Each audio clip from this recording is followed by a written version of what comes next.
आप सभी को आमलकी एकादशी की हार्दिक शुभकामनाएं। आज की वीडियो में मैं आपको बताऊंगी कि इस वर्ष 2025 में फागुन माह शुक्ल पक्षी एकादशी कब है और इस एकादशी का नाम क्या है। ये एकादशी व्रत किस दिन करना है और किस समय पर एकादशी व्रत का पारण करना है। फागुन शुक्ल पक्षी एकादशी की पूजा विधि और इसका महत्व क्या है। एकादशी व्रत की तिथि से लेकर पारण तक की संपूर्ण जानकारी आपको इस वीडियो के माध्यम से प्राप्त हो जाएगी। यदि वीडियो आपको पसंद आए तो वीडियो को लाइक करके मेरे चैनल को सब्सक्राइब कर दें और बेल आइकॉन के बटन को प्रेस कर दें ताकि आने वाली वीडियो का नोटिफिकेशन आपको प्राप्त हो जाए। श्री शिवाय नमस्तुभ्यम, हर हर महादेव। आप सभी का मेरे चैनल पर बहुत बहुत स्वागत है। फागुन माह के शुक्ल पक्षी एकादशी का नाम आमलकी एकादशी है, जिसे रंगभरी एकादशी भी कहते हैं। भगवान विष्णु के असीम अनुकंपा की प्राप्ति के लिए एकादशी का व्रत किया जाता है। एकादशी व्रत सभी व्रतों में सबसे श्रेष्ठ व्रत कहा जाता है। प्रत्येक मनुष्य को एकादशी का व्रत अवश्य रूप से करना चाहिए। जो मनुष्य एकादशी का व्रत नहीं कर सकते उन्हें एकादशी के दिन चावल ग्रहण नहीं करना चाहिए। इस वर्ष 2025 में फागुन माह के शुक्ल पक्षी एकादशी तिथि का प्रारंभ हो रहा है रविवार 9 मार्च को सुबह में 7:45 से, जो कि अगले दिन सोमवार 10 मार्च को सुबह 7:44 तक रहेगी। उदया तिथि के अनुसार फागुन शुक्ल पक्ष की आमलकी एकादशी का व्रत 10 मार्च 2025 को किया जाएगा और इस व्रत का पारण मंगलवार 11 मार्च सुबह 6:20 से लेकर 8:14 तक पारण का शुभ समय रहेगा। ध्यान रखें कि इस दिन जो द्वादशी है वो मंगलवार 11 मार्च को सुबह 8:14 तक ही रहेगी। इसके बाद 13 तिथि लग जाएगी, तो इससे पहले ही आपको एकादशी व्रत का पारण कर लेना है। एकादशी के दिन प्रातः उठे नित्य क्रम से निवृत्त होकर आप स्नान करें। स्नान के जल में आप औला रस मिलाकर स्नान करें या फिर तिल मिलाकर आप स्नान कर सकते हैं।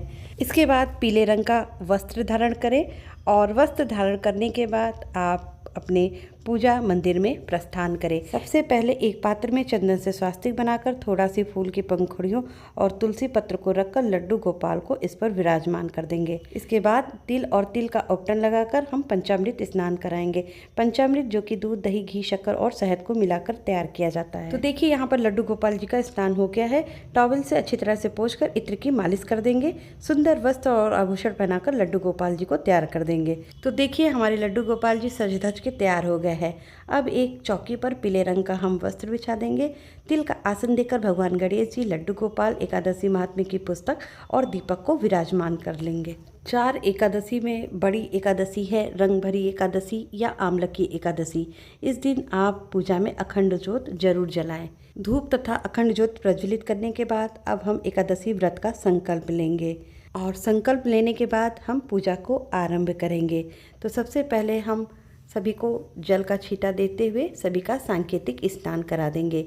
इसके बाद चंदन रोली का टीका करेंगे और तिल समर्पित कर देंगे। जो लोग एकादशी व्रत शुरू करना चाहते हैं वो आमलकी एकादशी से एकादशी व्रत शुरू कर सकते हैं। फागुन शुक्ल पक्ष आमलकी एकादशी से एकादशी व्रत शुरू कर सकते हैं, क्योंकि ये 4 बड़ी एकादशियों में से एक एकादशी है। तो यदि आपने एकादशी व्रत करने का मूड बना लिया है तो आप आमलकी एकादशी से एकादशी व्रत शुरू कर सकते हैं। गणेश जी और लड्डू गोपाल जी को जनेऊ तथा वस्त्र रूपी कलावा समर्पित कर देंगे। इसके बाद हम सभी को इत्र लगा देंगे। आमलकी एकादशी के दिन औला वृक्ष की परिक्रमा ओम नमो भगवते वासुदेवाय मंत्र का 108 बार जाप करके परिक्रमा करते हैं तो बहुत ही फलदायी होता है। औला वृक्ष ना होने पर आप तुलसी वृक्ष की 108 बार परिक्रमा कर सकते हैं। आमलकी एकादशी को रंगभरी एकादशी भी कहा जाता है। इस एकादशी से हम लड्डू गोपाल जी के साथ फूलों और गुलाल की होली खेलते हैं। तो सबसे पहले फूलों की पंखुड़ियों को अलग कर लेंगे। अब इसी से हम लड्डू गोपाल जी के साथ फूलों की होली खेलेंगे, फूलों की वर्षा करके। इसके बाद हम अबीर गुलाल से होली खेलेंगे। सबसे पहले एक फूल में थोड़ा सा अबीर लगाकर गणेश जी और लड्डू गोपाल जी के चरणों में समर्पित कर देंगे। इसके बाद अबीर गुलाल भगवान के चरणों में लगाकर उनके गाल और मस्तक पर लगाएंगे। आज की एकादशी की पूजा में भगवान के साथ फूल और अबीर की होली जरूर से खेलें। इससे लड्डू गोपाल जी को बड़ा ही आनंद आता है। आमलकी एकादशी के दिन या द्वादशी के दिन औले का दान जरूर करें। कहा जाता है कि इस दिन औला दान करना स्वर्ण दान के बराबर माना गया है। इसके बाद हम भोग प्रसाद अर्पित करेंगे। तो सबसे पहले भगवान गणेश जी को भोग प्रसाद यहाँ पर मैंने अर्पित किया है। मीठे के प्रसाद में यहाँ पर मैंने घर की बनी नारियल की बर्फी और साथ में 1 गिलास जल का भोग समर्पित किया है। इसके बाद हम लड्डू गोपाल जी को भोग प्रसाद समर्पित करेंगे। तो तुलसी पत्र रखकर हम लड्डू गोपाल जी को भोग समर्पित करेंगे। आज के दिन औले का भोग जरूर से समर्पित करें। आप मीठे में केसर दूध का भी भोग समर्पित कर सकते हैं। इसके बाद हम मौसमी फल का भोग लगाएंगे। तो यहाँ पर मैंने संतरे का भोग लगाया है। आज के दिन भगवान को बांसुरी और मोर पंख जरूर भेंट करना चाहिए। भोग समर्पित करने के बाद हम विष्णु सहस्त्र नाम या फिर अपने गुरु मंत्र का जाप करेंगे और जाप पूरी हो जाने के बाद हम एकादशी महात्म्य की कथा को पढ़ेंगे। एकादशी महात्म्य की कथा को पढ़ने के लिए 1 लोटा में हम जल भरकर पूजा की चौकी पर रख देंगे। अपने सीधे हाथ में थोड़ा सा तिल और पुष्प लेकर हम आमलकी एकादशी व्रत कथा को पढ़ेंगे। आमलकी एकादशी व्रत कथा का वीडियो आपको मेरे चैनल पर अलग से मिल जाएगा। और कथा पूरी हो जाने के बाद तिल और पुष्प को श्री हरि के चरणों में अर्पित कर देंगे और लोटा जल को हम पूजन के बाद सूर्य नारायण को इस लोटे जल से अर्घ्य दे देंगे। इसके बाद हम आरती करेंगे।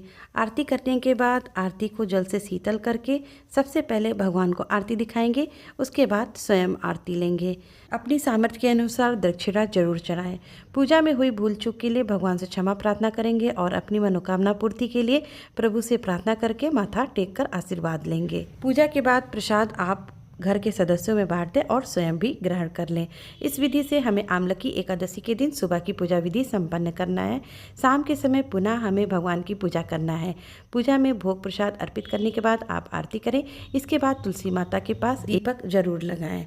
पूरी रात्रि आप जागरण करें, भगवान के भजन कीर्तन करें। एकादशी के दिन जल्दी उठे, स्नान आदि करके भगवान का पूजन करके उसके बाद व्रत का पारण करें। पारण करने का बहुत बड़ा महत्व है। एकादशी का व्रत का पुण्य एकादशी का व्रत का पारण करने से ही प्राप्त होता है। पारण के समय अनुसार ही आप व्रत का पारण करें। पूजन करने के बाद और पारण करने से पहले आप एक ब्राह्मण के निमित्त एक सीधा निकाल कर ही पारण करें। उम्मीद करती हूँ वीडियो आपके लिए उपयोगी होगी। तो मिलते हैं अगली वीडियो में। तब तक के लिए श्री शिवाय नमस्तुभ्यम। हर हर महादेव।